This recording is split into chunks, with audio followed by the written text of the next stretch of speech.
Diversity, it might be what's holding your team back, and you may not know it yet and may not know how to solve it.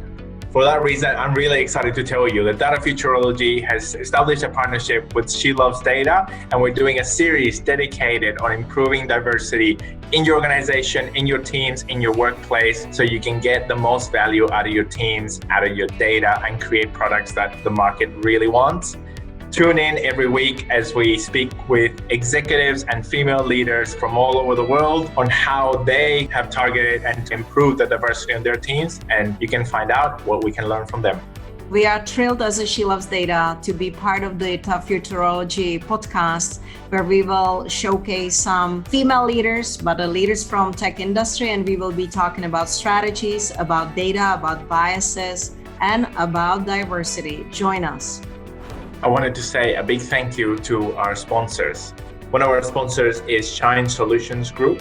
Shine Solution Group is a technology consultancy that has been empowering their enterprise and government partners with pragmatic technology solutions for over 20 years.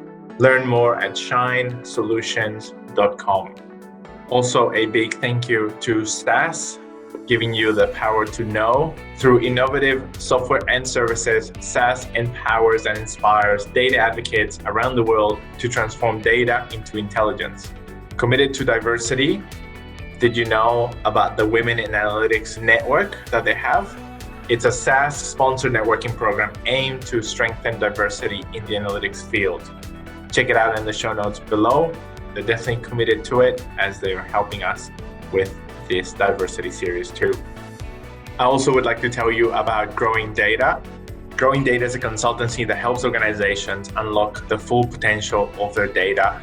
They work with some of Australia's most successful organizations from finance. They work with people like ANZ Bank, through to biotechnology, companies like CSL, and all the way to construction, working with companies like Metrocon.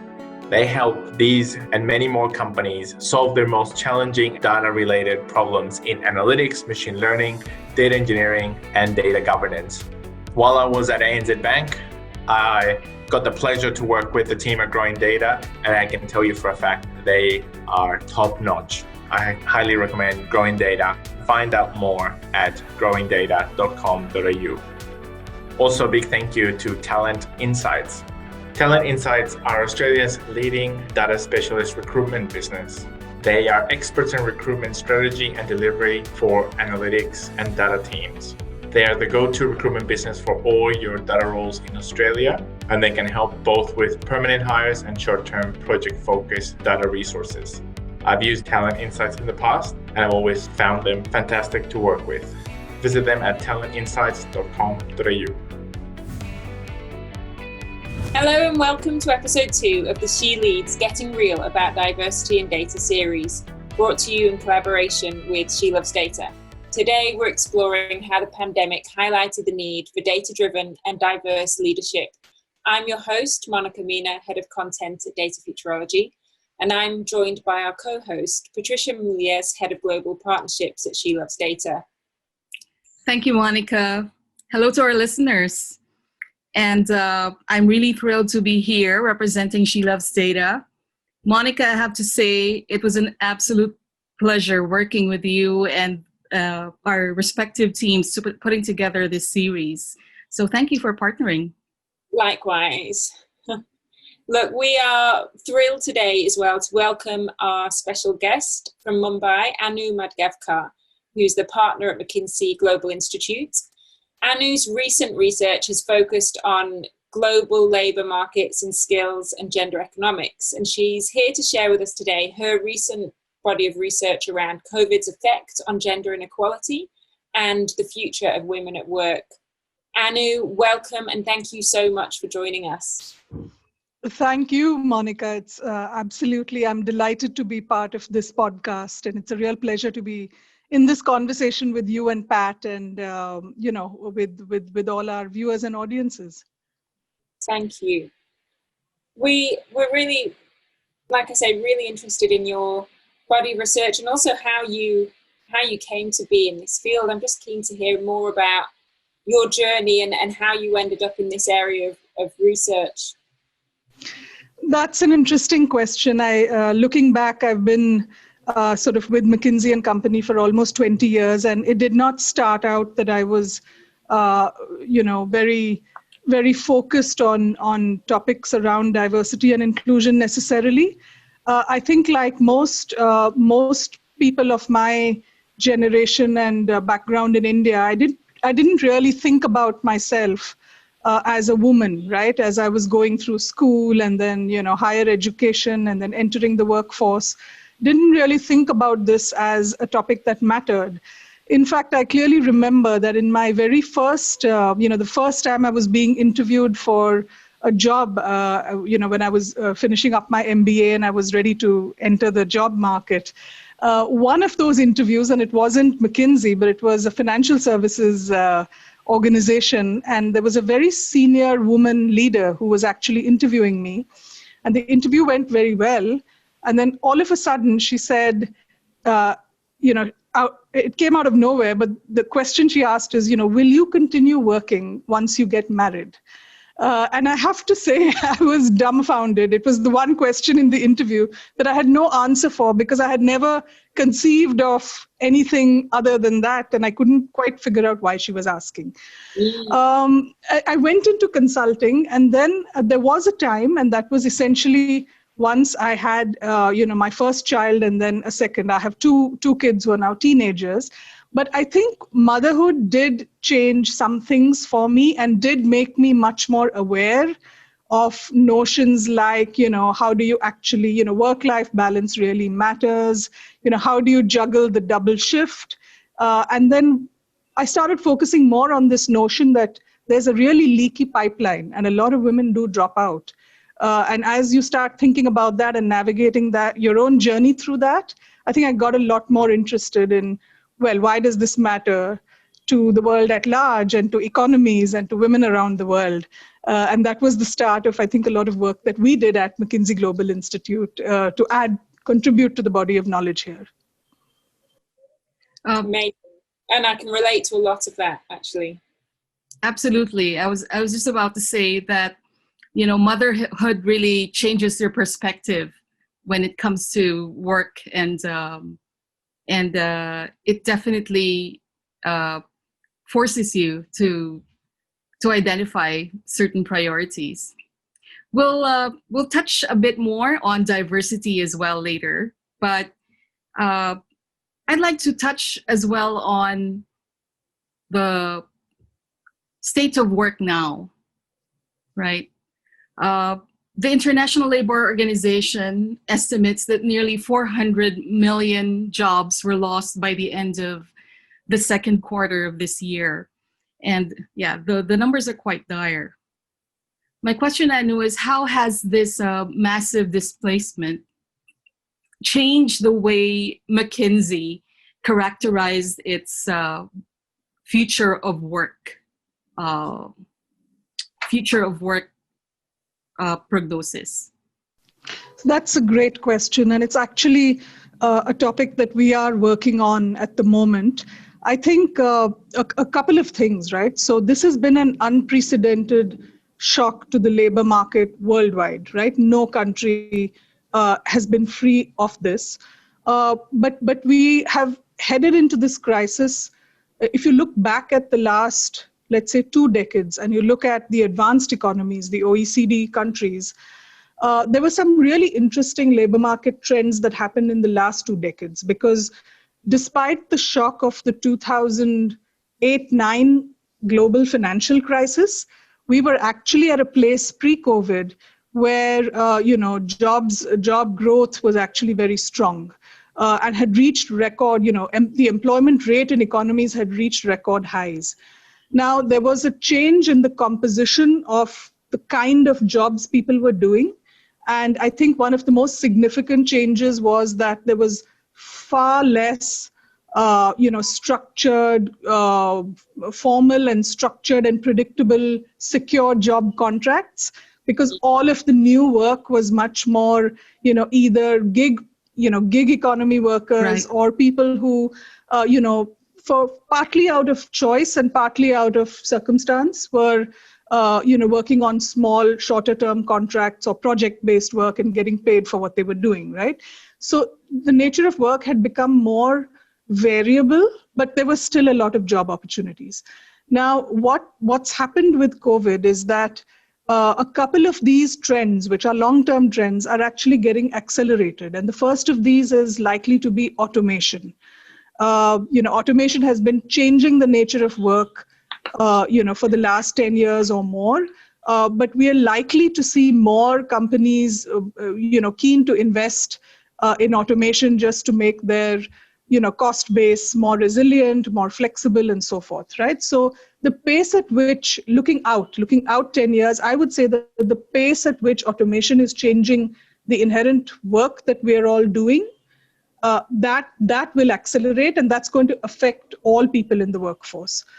And then, of course, the second is that the more precarious nature of work that I had called out as one of the hallmarks of the last 2 decades, that in our view will also likely increase.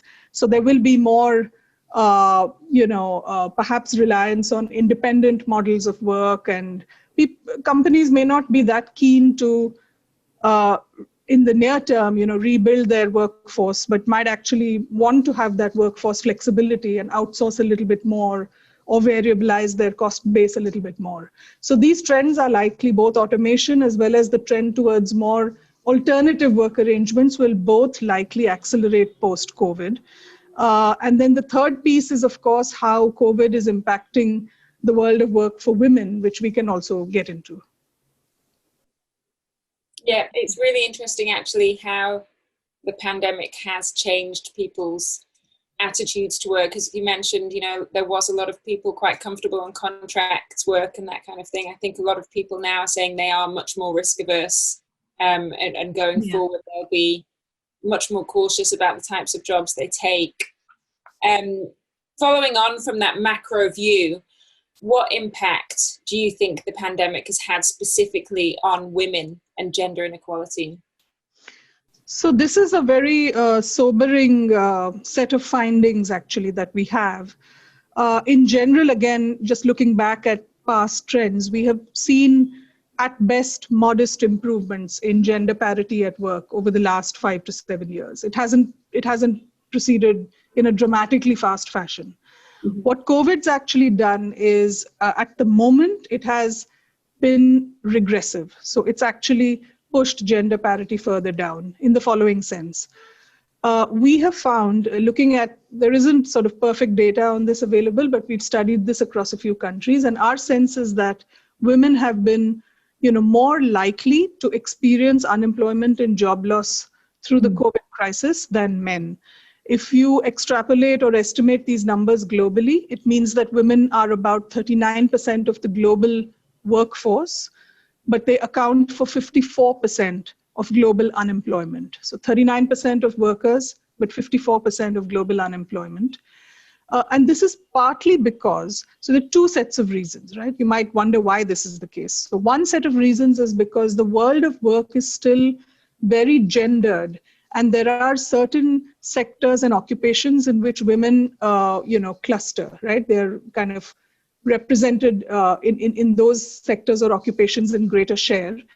And things like retail trade, accommodation, food services, hospitality, these are sectors where women kind of have a larger share of the workforce, but they're also disproportionately affected by COVID. And that's one reason. But even accounting for that, we find that women have been more susceptible. So even accounting for this, there are perhaps attitudes, mindsets, and unconscious as well as conscious biases on both sides, the employer as well as sometimes the employee, due to which, women have been disproportionately affected, 1.8 times more likely to lose a job than a male counterpart in the same sector.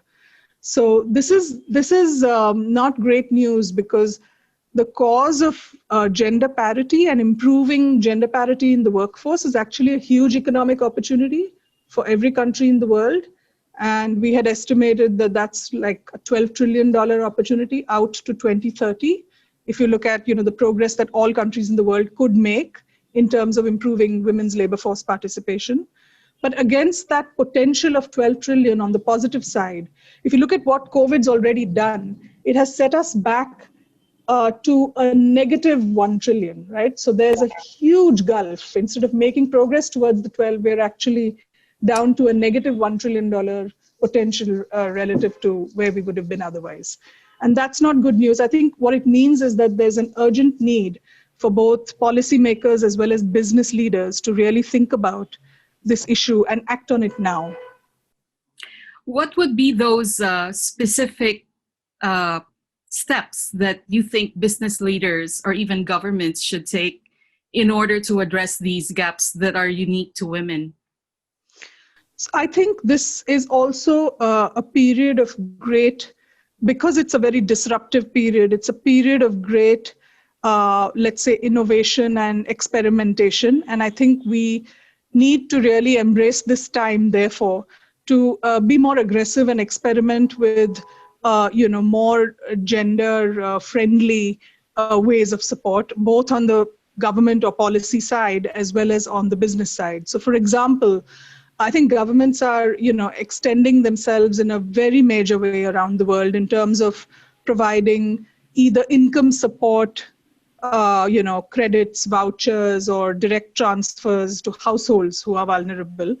And also finding ways to support businesses, particularly small businesses. Mm-hmm. Now, this is good, but there is an opportunity to apply a gender lens to this and to make sure that, in the design of such interventions or support programs, you actually actively perhaps target, for example, women business owners, right? Because you know that they are likely to be more vulnerable for a whole bunch of reasons.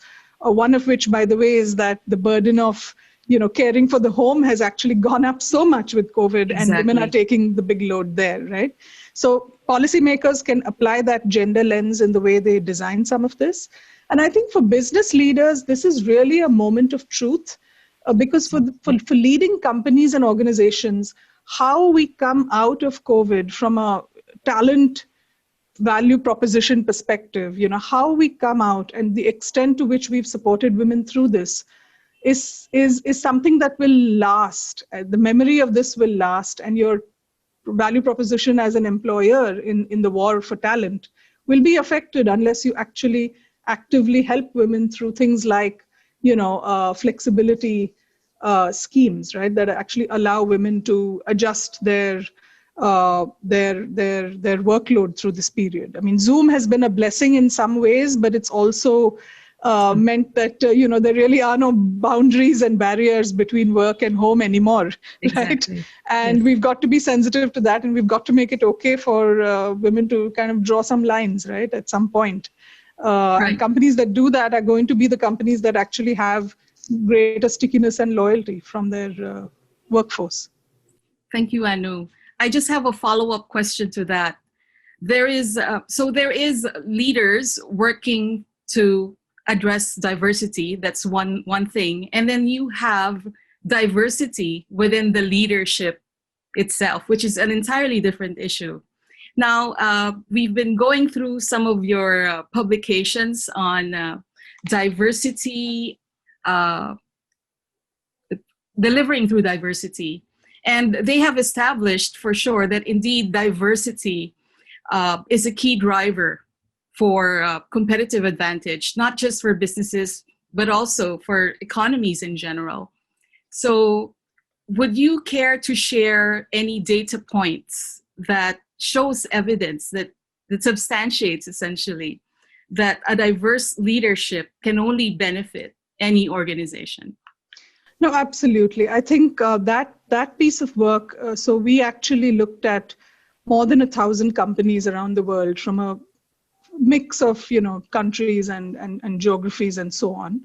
And what we found is that companies that were in the top quartile in terms of the diversity of their executive team at the top, the C-suite, the top quartile companies were 25% more likely to outperform in terms of profitability and long-term value creation, right?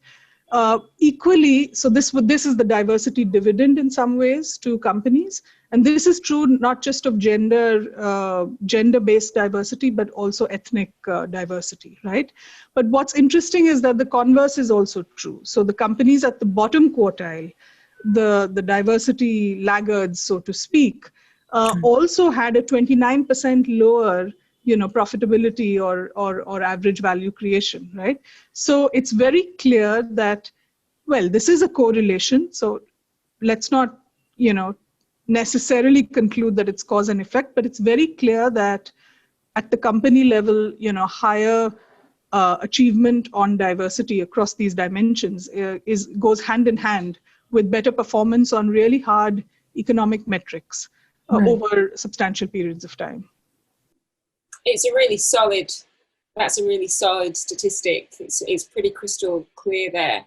Do you think that companies, do you have any information, I suppose, any research that shows, I guess, how aware companies and leaders are around those statistics themselves? Because that's very compelling to see that evidence. And I wonder, I guess, whether business leaders are taking enough action to deliver diversity for that reason, or whether they think it's just a nice to have still.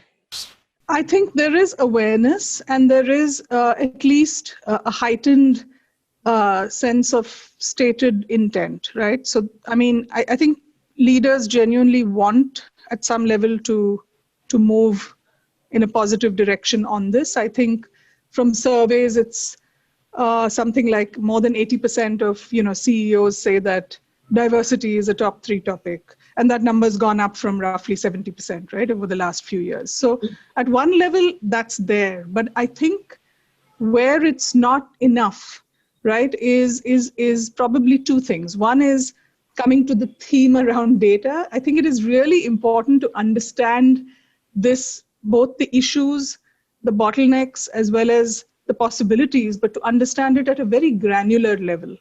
And I think that's where many large organizations, struggle a little bit. So what we advocate is, and a lot of our surveys in North America and so on are really around this concept of a funnel, right, or a pipeline, to say that we actually need to have a really strong view of women at the entry level, and then we need to track and understand what happens to women versus men, but also women of different groups and backgrounds. We really need to understand at what point they start dropping out. So at what point is the pipeline really leaking? And then we have to step in. So that's one dimension, the granularity of understanding what's happening. The second dimension, which is, I think, a big opportunity, is for CEOs to really step up and walk the talk on saying that gender diversity is important. There is a lot of intent around it, but when you walk the talk, it's really when you are role modeling that behavior, you're out there, you're actively changing the shape of your C-suite, you're sending messages down that this is non-negotiable, I need to understand why this is not happening. When that happens, you actually see behavior changing, not just at levels below the CEO, but you also see it changing in all the key HR processes, whether it's recruitment or the way you evaluate or the way you sponsor and create opportunities for people, the way you think about promotions. There is this aspect that comes into each one of those, and where a lot of unconscious or structural biases then are questioned. So just to give you and we're not advocating for targets or quotas at each of these levels, far from it, right? It is a meritocracy, and it should be. But what we're saying is that when you have a hard set of questions asked about why, for example, your recruitment intake is only 30% women and not 50%, when you're asked that, you start thinking about it and solving for it. And maybe one answer is that, I'm not going out and I'm not going out to talent pools that are diverse enough. I have a mindset about a narrowly defined set of talent pools. I'm not really looking at profiles, which are, by the way, more diverse and would benefit my organization. So when we ask ourselves these questions at every stage, I think there are solutions which go well beyond, hey, here's a target or here's a quota that you have to meet. So for the business leaders out there who are listening to this podcast, what advice do you have to them on how to open up their funnel to attract more of a diverse candidate base into the organization in the first place? I think it depends on your context and your country. I'll give you an example from India, where I'm based, where in many organizations, there is a notion that the highest quality of talent is typically those who have an engineering degree, and they might have an MBA after that, but it's really quantitative engineering type of talent that's valued, right?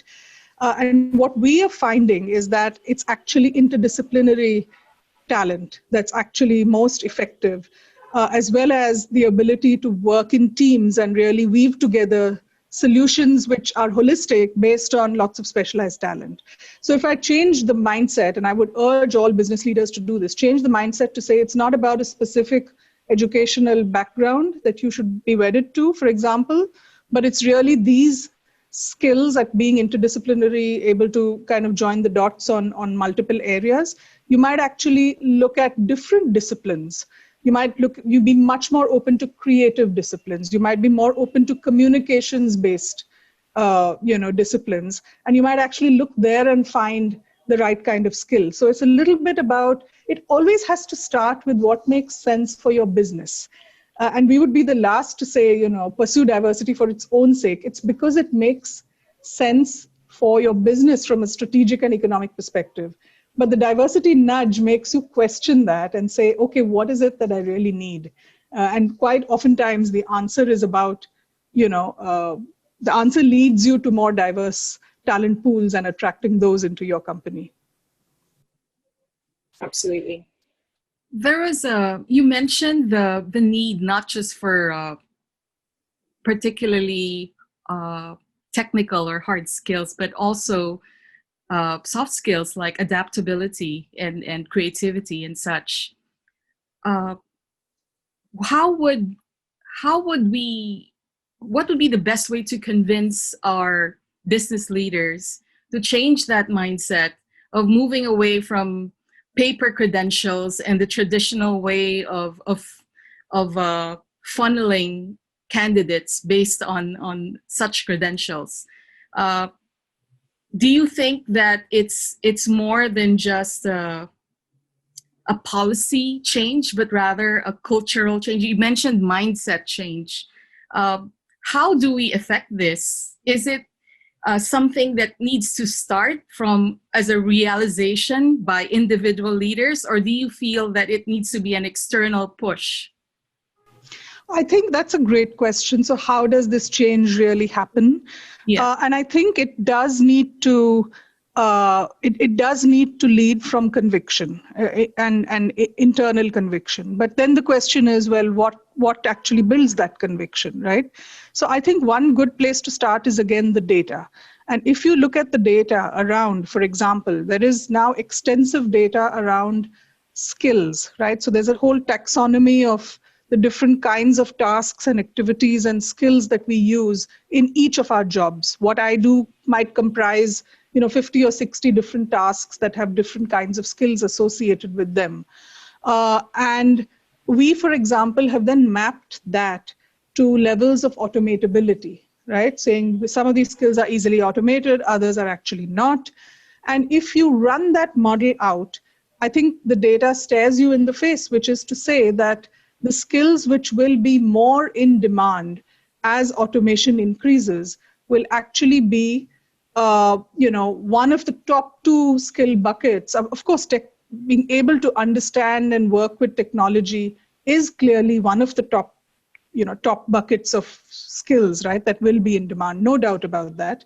To that extent, it's not just the hard skills we're talking about, but also creative, because it's about creating and shaping technological solutions. But the second most important skill bucket is actually social and interpersonal, so social and emotional skills, right? Because this is really about how people work in teams, or how they, are able to really integrate different perspectives into what they do. And this has a very low level of automatability. And therefore, if you look at, skills in demand versus not in future, it's actually a very high growth area. So I think one thing is to kind of look at that to say, okay, this is what it is, and then to translate that into, again, if you create a typology of the most successful leaders in your organization and really think about what is making them successful, you might be able to tell some stories that suggest how it's really a person's social and emotional and interpersonal skills that have actually been made them an extraordinary leader, right? So I think different elements, some data, some kind of more storytelling and introspection and relating it back to your organization are all going to be quite key as we think about making that cultural mindset shift to say what's really important for the organization. I've got a follow-up question on automation and augmented workforces, which we touched on earlier. In your The Future of Women at Work paper, it mentions that between 40 and 160 million women globally need to transition into higher skilled occupations by 2030. And this was, I believe, before the pandemic, if I'm not mistaken. And you also mentioned that the pandemic has actually accelerated the need for digitization and automation. So given the unique hurdles that women do have, right? How can policymakers, how can business leaders identify and really acknowledge what these barriers are, other than, of course, referring to your study, but internally as some sort of introspective practice for their own companies and organizations? What do you think would be the best approach for really addressing the unique concerns of women? I think there are two parts of the priority that business leaders need to really think about. One is the massive transformation and the transitions of the 40 to 160 million women, even pre-COVID, could well be required to change their occupations. Now, that's actually as important a transition for the male workforce. We argue that it might be easier for the male workforce because they don't have some of the other barriers that are to do with investing time, for example. Like it's very difficult as a woman, you're already pretty challenged in terms of time allocation. So acquiring new skills is hard for you to do. But that said, I think this is a priority for the whole workforce. So if you do the introspection you talked about, I think the first important part of this is to really internalize, again, what does this mean for my workforce, right? It's a massive tsunami of occupational and skill transitions, and I don't think organizations are geared to constant retraining of even their current workforce. They're scrambling to actually train and make fit for purpose, like entry-level workers, and kind of help them move along. Nobody's really thinking about my whole cadre of workers and how I actually have to retrain them. So I think doing a good, robust exercise to identify some of the big upskilling priorities within your workforce is clearly number one. And then I think the other big second priority is to step back and to think about, going back to the basics on gender diversity and saying the 2 or 3 key elements that we need to fix. One of them may be, for instance, sponsorship, which is encouraging or making it part of the normal for, women to actually get opportunities to shine, take risks, drive new projects, things that they might not always do, but need sponsorship to make happen. So I think I would double down a lot on sponsorship. And then I would, again, double down on kind of flex and retraining. I mean, these would be the 2 most important things. And this is almost regardless of the big occupational transition coming. This is important just to even preserve the level of gender diversity you have, given everything that we said about COVID's actually making this worse, right? Right. She Loves Data is an organization that essentially aims to inspire women to get into technology. And this is exactly one of the reasons why we partner with organizations and help women upskill, reskill, and really continue looking for opportunities for work. How do you think will non-government organizations or nonprofits or social enterprises, how important are they in this communal effort to address these issues for women? I think you said it yourself when you said communal efforts, because that's in a sense the heart of it. Partnerships and collaborations, very hard to pull off. And I'm not sort of saying they're easy. They're much harder to do than just driving what you need to do as part of your own organization. But some of the most promising approaches might well be where you have, let's say, individual companies, or sometimes even across an industry, like a set of companies, really collaborating with the social sector or the nonprofit sector, who has the reach and the orientation and the ability really to craft solutions. But it's not so effective if they are not, for example, plugged into those who are really demanding those skills, right? So that collaboration and partnership, and where it's worked, I think in the tech sector, it's a good example of, many leading tech companies have actually collaborated with either skills training platforms or universities to build sort of, more STEM skills ready or tech skills ready workforces, particularly for women. So there are, examples of that.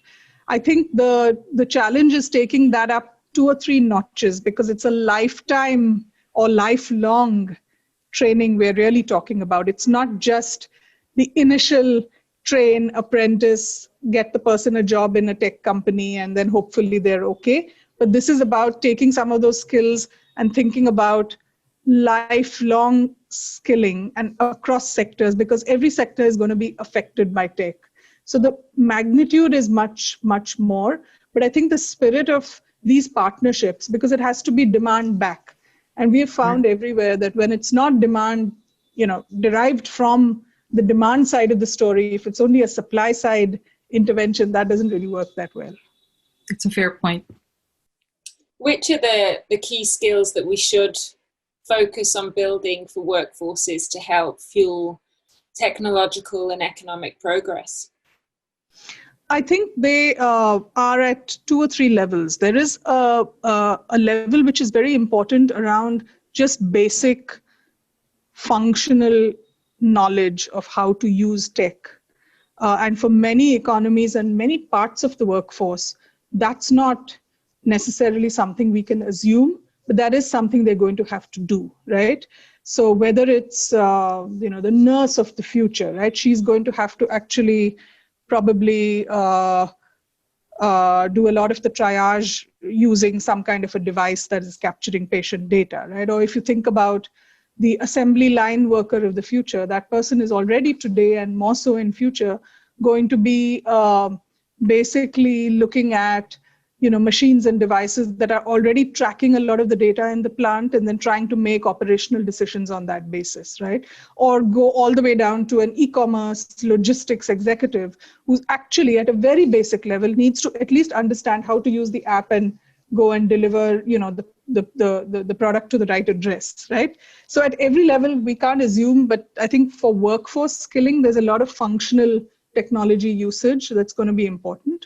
And then there's the second higher order piece, which is really about creative problem solving. So tech is fine, tech skills and knowledge of emerging technologies is good. But I think most even technology companies would say that what's lacking is the creative problem solving aspect of what we're looking for in the workforce. So they might have knowledge of, the components that go into a new technology. They might understand, blockchain, or they might understand the basics of AI and machine learning. But we don't need just that, right? We need creative problem solving solvers. So, and that's actually hard to do. I mean, in all honesty, right? That is very hard to do. And some organizations actually devote a huge amount of time and organizational effort to apprentice their workers around problem solving. But if there are ways in which we can boost that through some cost-effective platforms and solutions, if there are ways in which we can build those skills in our young people, those who are entering the workforce, I think that's going to be invaluable. Because the last thing we want is people entering the workforce with their heads full of facts and knowledge, which has zero value, right? It's completely commoditized. You can get all the facts you want at the click of a button. You can get all the processing power you want at the click of a button. There's no great premium in being able to process a math problem very quickly in your head anymore, right?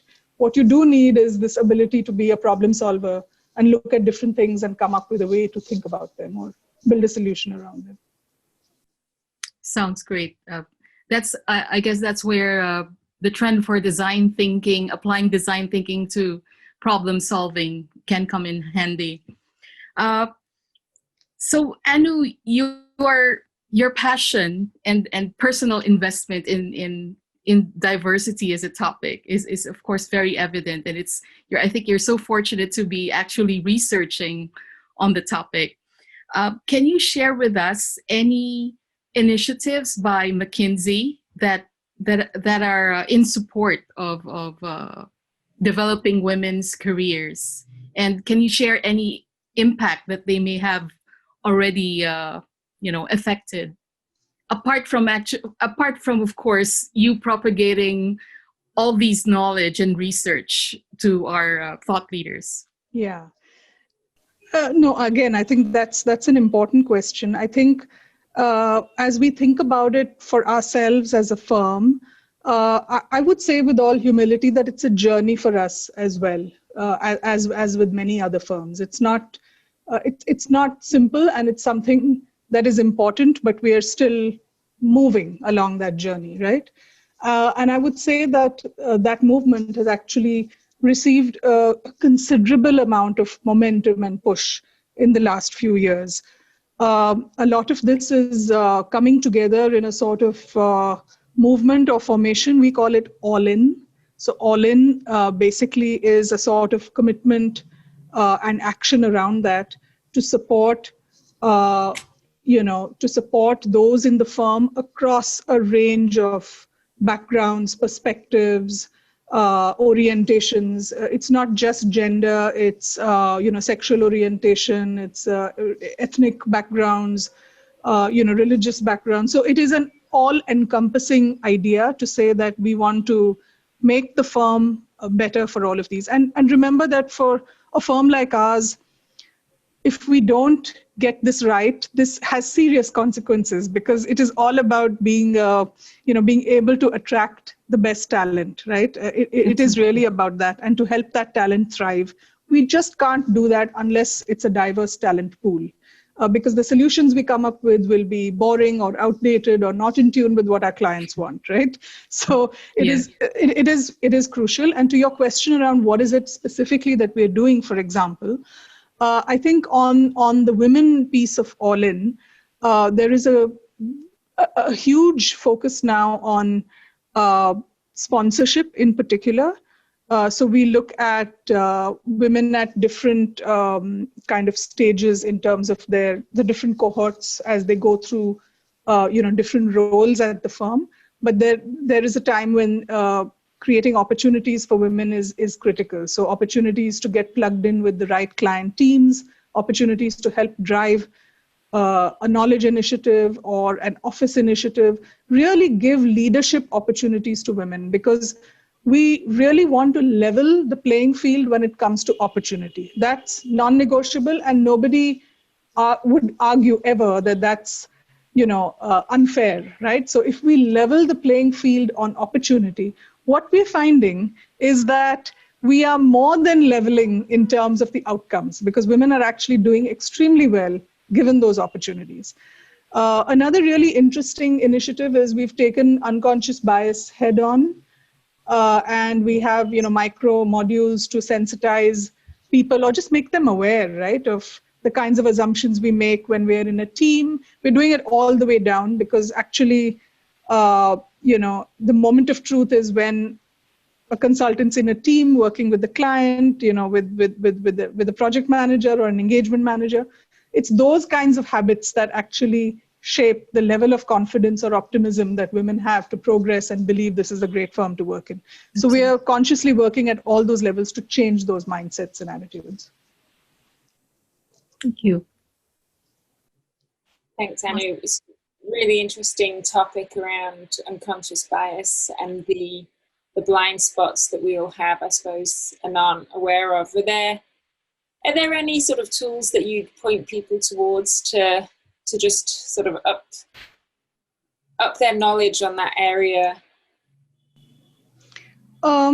I'm sure there are a lot of tools, but again, I would say, and I'm sure one can look at them just online. This is not a new topic. It's a topic that's important and has received a lot of attention. But what I would say is that if you are trying to shape this for your organization, it is really important to contextualize some of these tools to your own context. And so one of the things that we actually believe in is to surface bottom up, to surface some of these situations or stories. And then it doesn't have to be a super fancy tool. It can be just a set of situations and stories. We make little cartoon flashcards out of this. And then we have an online sort of module, a training module that's as well as like a frequent, burst, like an email burst to people so that they either read this or they actually can go and do a little training. But the training is populated, or these email bursts are populated with just stories that we have heard from people, right? And the value of that is not to be preachy or to say that this was right or this was wrong, but just looking at that real life situation, which you can relate to because you're in many such situations every day, just looking at that and seeing what it means and how it can be perceived is like a tremendous aha learning moment for people, because it's mostly the case that these unconscious biases aren't intended to be discriminatory, right? They're not intended to have harmful effects. They're just things you don't think about. And we have found that just taking your own crop of little stories and showing that to people is actually very effective. Yeah, 100%. We had that in our first episode last week. Felipe, the host, was talking about his own blunders and blind spots, and even just in how he was framing questions and the language he used. So I just wondered if there's tools out there, I suppose, for people to look at and explore in that way, because everybody has these blind spots that they're not aware of. But it's been really interesting to hear from you on the topic. I guess I'm conscious of the time. In brief, can you, as a sort of final question, and can you condense for us your advice to other leaders to help them prepare their organizations for the future of work? So I would say two things. I would say get granular about the data that relates to your workforce. Really know what you need, what you're likely to need at a very specific skill level, cross-tabbed with the kinds of locations or product lines or service lines you're thinking about, but get really granular about what you need versus what you have. And that's the only way you can chart, your way forward. So that would be one. And the second thing I would say, particularly on diversity, I would say just have the courage, to embrace this agenda now, because if you don't, your customers and your future employees are going to race ahead of you. They're much more open to change, most likely, right? Particularly younger generations, right? So if we don't adapt now, then, we're not going to be in a great place in terms of being successful long term. Great advice. Thank you very much, Anu. We really appreciate your time, and that brings us nicely to the end of the episode. To our listeners and viewers, we will be back next week with the next installment of the series. She leads Getting Real About Leading with Diversity and Data, as our guests share about how to build teams with diversity front of mind.